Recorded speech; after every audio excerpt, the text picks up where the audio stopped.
Semoga suaranya keras ya teman-teman, karena biasanya itu di awal-awal rekaman itu tidak keras dulu gitu. Semoga ini suaranya keras. Oke teman-teman semuanya, selamat pagi, selamat bertemu kembali dalam kelas Sejarah Agama Buddha teman-teman. Hari ini untuk materi tanggal 23 September. Nah teman-teman, di materi hari ini kita akan belajar bagaimana agama Buddha berkembang pada abad 1 sebelum Masehi. Jadi timeline-nya kita masih sebelum Masehi, dengan runtutan sejarah ini masih melanjutkan bagaimana kemarin kita telah belajar agama Buddha itu berkembang pada abad 3 sebelum Masehi atau 300 setelah Sang Buddha wafat gitu ya, khususnya di pemerintahan Raja Asoka. Bagaimana agama Buddha mendapatkan support dan dukungan luar biasa dari kalangan istilahnya birokrasi seperti itu ya. Jadi pemerintahan Raja Asoka ini sangat mendukung perkembangan agama Buddha. Nah, ini adalah slide terakhir dari pertemuan yang lalu untuk nyambung materi hari ini, teman-teman, bahwa atas kebajikan dan kebesaran Raja Asoka, pemikirannya yang sangat visioner, Raja Asoka mengirimkan 9 Dhammadutta ke berbagai titik wilayah di luar India. Dan salah satunya adalah ke Sri Lanka, negara kecil di selatan India, yang hari ini akan banyak menjadi fokus bahasan diskusi kita. Nah, materi ini masih ingat ya teman-teman ya. Semoga nama 9 utusan gitu. Sebenarnya banyak versi, tapi yang versi 9 nama kemarin telah kita bahas itu, semoga teman-teman masih ingat. Gitu. Nah, selanjutnya saya akan ke slide selanjutnya. Masih slide yang kemarin, ini versi besarnya seperti itu. Jadi ke 9 titik seperti ini yang berkaitan besar dengan materi perkembangan agama Buddha, khususnya abad 1 Masehi, sebelum Masehi, terkait penulisan Tipitaka adalah negara paling dekat dengan India, yaitu Sri Lanka. Negara kecil hanya seperti tetesan air mata kalau di samudra yang sangat luas. Nah, ini timeline-nya berarti kita telah berada di sini di tahun 100 sebelum Masehi, teman-teman. Kita kemarin telah di sini, rentetannya masih ingat ya. Mohenjo-daro Harappa, Brahmanisme Samanisme, agama Buddha lahir, Raja Asoka, tahun di sini. 100 penulisan Tipitaka. Garis besar materinya teman-teman juga harus ingat. Di setiap timeline rentangan waktunya. Nah, teman-teman, saya mau buka dengan slide ini bahwa pada abad 1 sebelum Masehi, perbedaan antara sekte, mazhab, atau dalam versi Inggrisnya itu Buddhist schools, itu sudah sangat kentara. Teman-teman ingatkan, abad ketiga sebelum Masehi, zaman Raja Asoka saja sudah ada 18 Buddhist schools atau sekte atau mazhab atau aliran. Nah, ini di abad ketiga dari masing-masing ini ya, yang kecil-kecil ini, bentangan besarnya itu sudah kebentuk formatnya, yaitu yang kali istilahnya Stawirawada atau lebih dikenal dengan kita yang sekarang adalah Theravada, itu ke daerah selatan, India ke selatan, termasuk ke apa itu, termasuk ke Sri Lanka, ke daerah Myanmar, ke Thailand, ke Laos, itu adalah awal-awal dari perkembangan Theravada. Lalu yang daerah India ke arah utara, makanya sekarang kuat sekali Tibetan Buddhism dan lain-lain gitu ya teman-teman ya, itu adalah eh, perkembangan dari ini Mahayana. Jadi ke daerah Tibet, ke daerah Bhutan, ke daerah Kashmir, Afghanistan, Pakistan, itu lebih dominan ke Mahayana. Seperti itu. Bu, tapi katanya Borobudur cenderung ke Mahayana. Nah, itu cerita panjang lagi nanti saat kita bahas Borobudur ya. Borobudur pun eh, sama Indonesia pun cenderungnya adalah cenderung ke Mahayana di awal perkembangan agama Buddha di Indonesia. Seperti itu. Nah, ini teman-teman tahu ya. Jadi dari sekte yang kecil-kecil ini terbentuk pola besarnya seperti itu. Makanya ada yang menyebut sebagai Southern Buddhism atau agama Buddha Selatan, yaitu Theravada, dan Northern Buddhism, agama Buddha ke daerah utara, yaitu yang menjadi Mahayana, dan sekarang turun-temurun bercabang-cabang lagi menjadi Tibetan Buddhism, Mahayana Buddhism, dan lain-lain. Itu perkembangan besarnya seperti itu, petanya di abad 1 sebelum Masehi, dan ini memberi efek. Efeknya apa? Ternyata teman-teman mereka pun juga punya semakin solid dengan kelompok mereka masing-masing, sehingga konsili keempat ini yang spesial di antara konsili yang lain itu dilaksanakan oleh dua kelompok besar, sehingga ada dua konsili. Konsili versi Theravada itu dilaksanakan di Sri Lanka, dan konsili versi Mahayana itu di Kashmir, India bagian utara, mendekati Nepal, Tibet, Bhutan, seperti itu, Pakistan, Afghanistan. Nah, pesertanya dari sana. Kalau yang di Sri Lanka pesertanya ya yang negara-negara bagian selatan yang sudah terkoordinir menjadi penyebar dari aliran Stawirawada atau Theravada. Itu jadi ini impact besarnya adalah kelompok kecil yang sudah mulai terorganisir menjadi Theravada Mahayana akhirnya muncul dua konsili seperti itu. Bu, berarti yang kita kenal kita ini versi Theravada, iya, karena kita menggunakan teori bahwa Tipitaka pertama kali ditulis adalah di Sri Lanka, seperti itu. Nah, ini teman-teman nanti bisa cari sendiri ya fakta-fakta konsili versi Mahayana di Kashmir itu kenapa, mengapa, bagaimana gitu ya. Terus rajanya siapa yang melindungi seperti itu. Nah, nanti kita akan bahas selanjutnya di slide lanjutan yang jelas. Di slide ini saya ingin memberitahukan teman-teman bahwa baik Theravada dan Mahayana, dukungan birokrasi pemerintah terhadap perkembangan agama itu penting.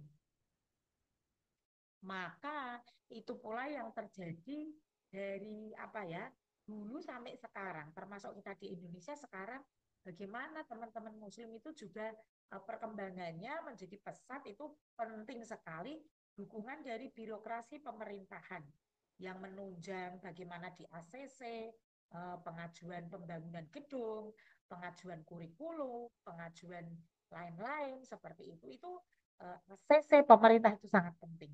Dan itu bukan hanya zaman sekarang, itu sejak zaman dulu pun seperti itu. Itu juga poin yang perlu kita catat ya teman-teman. Nah, sekarang kita akan ke versi Sri Lanka. Jadi Tipitaka yang versi Sri Lanka ini disebut sebagai Tipitaka Pali. Artinya apa? Ini merupakan kumpulan ajaran yang diyakini oleh versi Theravada.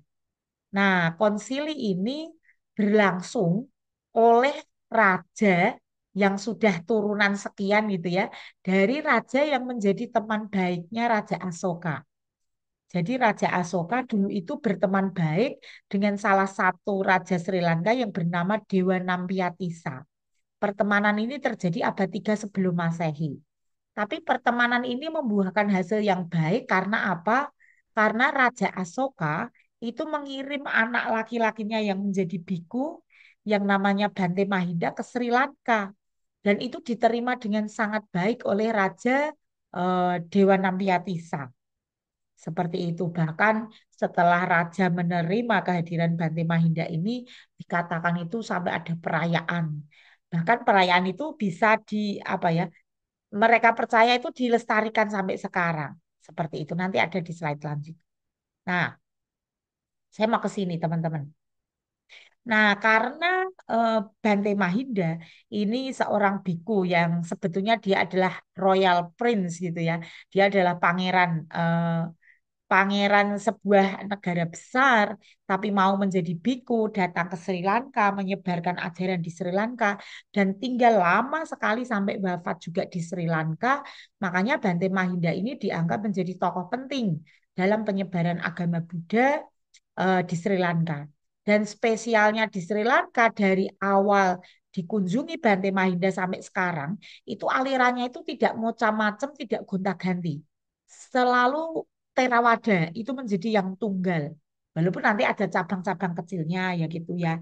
Ada eh, ada istilahnya itu aliran ini, Theravada ini, Biku Hutan apa-apa gitu. Tapi semuanya masih dalam satu frame yaitu Theravada. Beda sama negara lain yang sudah macam-macam, termasuk kita Indonesia pun yang hanya kita berapa juta ya, kayaknya 1 juta tidak ada di umat Buddha Indonesia. Makanya kita kan cuma berapa gitu, kurang dari 1%. Itu pun alirannya sudah macam-macam. Tapi di Sri Lanka dari zaman kedatangan ini ya Bante Mahinda 43 sebelum Masehi sampai sekarang itu masih selalu melestarikan tradisi Theravada. Mungkin itulah mengapa salah satu alasan gitu ya, mengapa yang Konsili Buddhis keempat versi Theravada itu milihnya di negara Sri Lanka. Karena apa? Karena sejak dikenalkan abad 3 sebelum Masehi sampai dengan dilaksanakannya konsili pada abad 1 itu, wow, perkembangannya sudah luar biasa. Visualisasi ini untuk menunjukkan teman-teman betapa Anuradhapura itu kota makmur gitu ya. Dan ini bendungan ini water tank gitu ya. Bendungan air ini dibangun loh. Konsepnya itu persis sama pengembangan nanti Muara Jambi. Jadi ilmu Buddhis dari dulu tuh sudah keren. Bagaimana ini dibangun bendungan dulu untuk menjadi sumber penghidupan di daerah sekitar. Lalu bangunannya teman-teman tahu seperti Muara Jambi juga. Bagaimana sebetulnya bangunan mereka awalnya itu dari bata merah. Mengapa lah? Karena tanah keruk atau tanah galian dari pembangunan bendungan ini mereka manfaatkan untuk membangun berbagai fasilitas atau infrastruktur rumah, wihara, jembatan, jalan seperti itu. Jadi itu kerennya. Kalau kita lihat sih konsep perkembangan ini sama dengan Muara Jambi. Cengkok style bangunan juga sama juga dengan perkembangan Majapahit dulu di daerah Jawa Timur. Bagaimana semua kehidupan itu dimulai dari pembangunan sarana irigasi atau penyaluran air. Mungkin itu yang mau ditiru teman-teman sama pemerintah zaman sekarang. Makanya era pemerintahan yang dulu kan katanya heboh bangun bendungan di mana-mana gitu ya. Sebenarnya itu the old concept loh teman-teman. Itu sudah konsep lama. Bagaimana kehidupan manusia, sebuah komunitas itu dimulai dari adanya eh, persediaan air terlebih dahulu. Dan di Sri Lanka ilmu Buddhisnya itu dipakai juga keren. Jadi logikanya antar bendungan yang satu dan yang lain ternyata ada kanal penyambung. Jadi kalau yang satu kering, satunya lagi bisa mengalirkan. Dan ini baru dialirkan ke kanal-kanal kecil, ke pemukiman warga, ke areal sawah, seperti itu, ke area wihara. Nah, itu kerennya. Nah, ini untuk menginformasikan bahwa eh, Dante Mahinda yang datang tadi setelah diterima gitu ya, didukung penuh oleh keluarga kerajaan di Sri Lanka, Raja Dewa Nampiatisa, dan sampai sekarang kehadirannya itu diperingati. Kebetulan katanya diyakini itu pas purnama gitu ya, pas Uposata Purnama diperingati menjadi hari Atasila yang spesial yaitu Poson Poyade. Kayaknya jatuhnya pada bulan Juli. Jadi setiap Juli diserankan ramai, kalau Mei itu Waisaan, kalau Juli itu menyambut itu mengingat gitu ya. Bagaimana Sri Lanka dulu menyambut kedatangan Bante Mahinda. Nah, ini juga bagaimana rakyat Sri Lanka sangat mengagumi Bante Mahinda sampai dibuat lukisan-lukisan, buku cerita sekolah minggu. Itu banyak sekali yang menggambarkan bagaimana percakapan Raja Dewa Nampiatisa yang awalnya suka berburu, itu diajarkan dhamma oleh Bante Mahinda dan seterusnya. Banyak sekali lukisan-lukisan seperti ini sebagai bahan mewarnai anak-anak sekolah minggu di Sri Lanka. Seperti itu, ini tadi sudah saya sampaikan ke teman-teman bagaimana cengkok bangunan ini mulai dari bata merah seperti ini ya. Versi Nalanda, Universitas Nalanda di India, versi Muara Jambi, versi Anuradhapura di Sri Lanka, versi Muara Jambi di Sumatera, versi sekarang itu adalah kawasan di Jawa Timur gitu ya, di daerah Mojokerto, Trowulan, situs Trowulan, itu konsepnya sama-sama.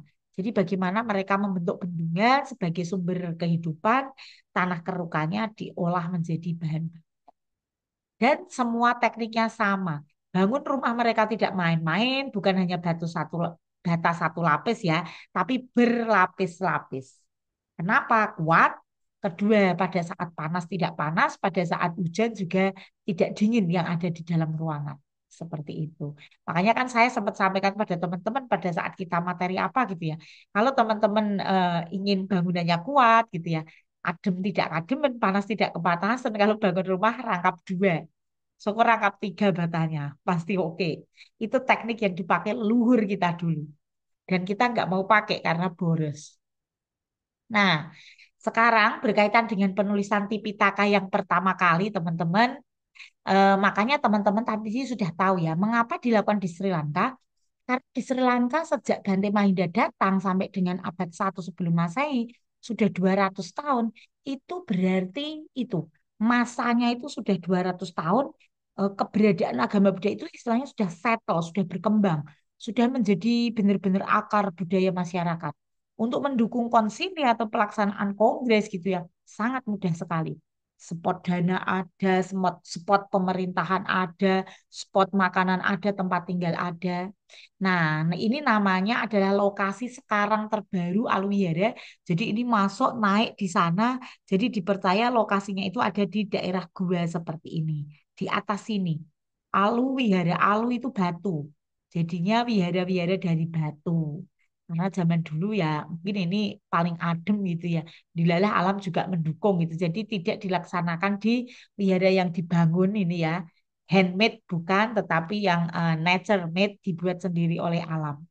Seperti itu. Jadi itulah mengapa alasan gitu ya, Tipitaka yang Pali versi Theravada itu ditulis di Sri Lanka. Karena di sini agama Buddhanya itu paling, yang Theravada itu paling sudah mengakar kuat. Seperti itu. Dan saya mau menunjukkan di slide ini teman-teman berarti fokus materi kita bukan hanya India. Mulai abad 3 sebelum Masehi. Karena jasa besar Raja Asoka maka fokus materi bukan hanya di India karena sudah nyebar ke Pakistan, Afghanistan. Itu menjadi next materi. Saya ingin teman-teman tahu bagaimana Pakistan, Afghanistan ini yang dulu disebut wilayah Gandhara, ini dulu menjadi pusat agama Buddha yang besar. Dengan adanya situs Bamiyan, tapi sekarang hancur ya. Jelas karena Afghanistan saja sekarang dikuasai Taliban. Perempuan keluar nggak pakai cadar nggak boleh. Perempuan sekolah juga nggak boleh. Jadi ada shifting, pergerakan, pergeseran sejarah yang sangat luar biasa di kawasan Gandhara.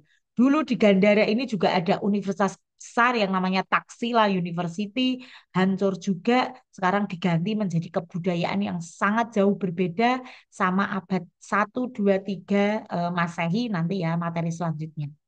Jadi ada pergeseran sejarah di wilayah sini. Nanti materi kita juga hari ini kita banyak di Sri Lanka.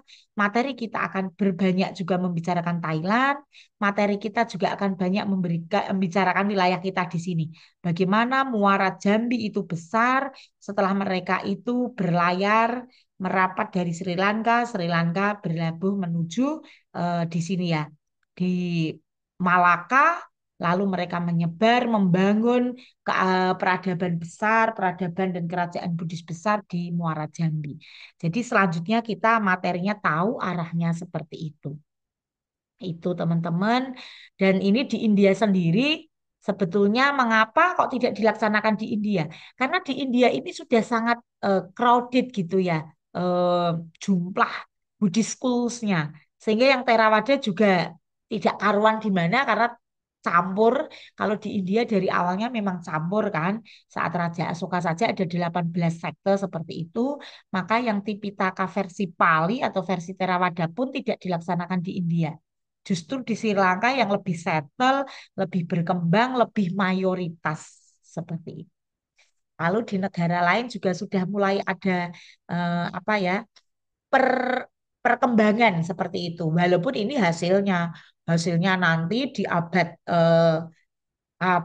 ini besar di Bamiyan itu sekitar abad 4, abad 5 baru besar. Tapi abad 1 sebelum Masehi karena di bawah Raja Asoka sudah mulai ada perkenalan bagaimana agama Buddha diajarkan seperti itu. Nanti di ini situsnya sekarang lokasinya di Afghanistan. Yang ngebom yang ini patung-patung yang menjadi kosong ini adalah kelompok Taliban. Nanti kita bahas di materi selanjutnya bagaimana abad 1 sebelum Masehi ini juga Cina mulai kenal dengan agama Buddha, termasuk Indonesia mulai kenal bahwa melalui jalur perdagangan ya sedikit demi sedikit sehingga nanti pada abad 2, 3 gitu ya 2 menuju ke 3 Masehi itu sudah mulai muncul kerajaan-kerajaan kecil itu dan dipercaya seperti Tarumanegara di daerah Kutai itu menjadi kerajaan Buddhis yang pertama Walaupun ini juga pro kontra gitu ya. Karena berarti di Sriwijaya sudah mulai ada gitu. Kalimantan kan lebih timur, Sriwijaya di Sumatera kan lebih barat. Seperti itu. Itu teman-teman materi untuk hari ini saya harapkan teman-teman apa ya bisa memahami bagaimana sudah ada pergeseran lokasi pembahasan sejarah bukan hanya di India, tetapi kita sudah menyebar karena apa? Lagi-lagi karena pengaruh dari Raja Asoka abad 3 sebelum Masehi yang sudah menyebar ke 9 titik melalui 9 Dharma Duta yang beliau kirimkan. Seperti itu. Nah, apa yang perlu teman-teman lakukan pada pertemuan hari ini? Saya harapkan teman-teman membuat PowerPoint singkat masing-masing tugas pribadi. Pakai HP kan juga bisa kan? Bisa nggak? Bisa ya pakai HP ya. Ya, tolong buat PowerPoint teman-teman jelaskan Konsili Buddhis keempat versi Tipitaka Pali atau versi Theravada. Dan kalau teman-teman mau menambahi Tipitaka yang versi Mahayana, versi Kashmir dilaksanakan di bawah Raja Kaniska juga boleh. Jadi yang utama adalah kita pelajari yang Sri Lanka, karena sebetulnya di Sri Lanka ini juga banyak yang tadi menanyakan mengapa di Sri Lanka, mengapa bukan di India, dan saya harapkan teman-teman mampu meng-highlight, menekankan ini. Mengapa sih konsili penulisan Tipitaka pertama itu di Sri Lanka, bukan di India? Jawabannya tadi ya, karena di sini lebih settle, di sini lebih mendukung. Di India sendiri setelah Raja Asoka turun tahta itu dukungannya itu kurang kuat. Sehingga agama Buddha di India sendiri justru malah menjadi istilahnya itu semakin berwarna-warni. Alirannya, eh, apa ya, persepsinya, interpretasinya seperti itu. Dan kelompoknya malah menyebar ke lain-lain. Termasuk Mahayana sendiri kan sekarang pun yang besar bukan di India, tetapi di Taiwan, di Cina, seperti itu. Bahkan di Korea juga besar sekali. Itu menjadi tradisi Mahayana, jadi daerah utara seperti ini ya. Kalau yang Theravada kan daerah selatan seperti ini. Gitu teman-teman. Buat PowerPoint-nya silahkan minimal 10 slide bisa ya. Bisa lah. Ya, sambil belajar gitu, belajar bikin PPT. Misalkan jangan pakai aplikasi AI, nanti sama saja nggak jadi belajar gitu. Belajarnya pelan-pelan, bikin sendiri saja, pakai manual. Tidak usah pakai aplikasi itu AI. Oke, gitu teman-teman. Selamat belajar untuk mendalami konsili Buddhis keempat atau penulisan Tipitaka yang pertama kali. Seperti itu. Sampai bertemu di materi selanjutnya. Kita sudah ganti zaman, bukan sebelum Masehi, tapi kita sudah bertemu membicarakan sejarah-sejarah di masa Masehi. Ya, nanti kita akan menarik karena kita akan ketemu sejarah-sejarah yang semakin dekat dengan kita sekarang. Seperti itu. Itu teman-teman, selamat pagi, Nakmo Buddhaya.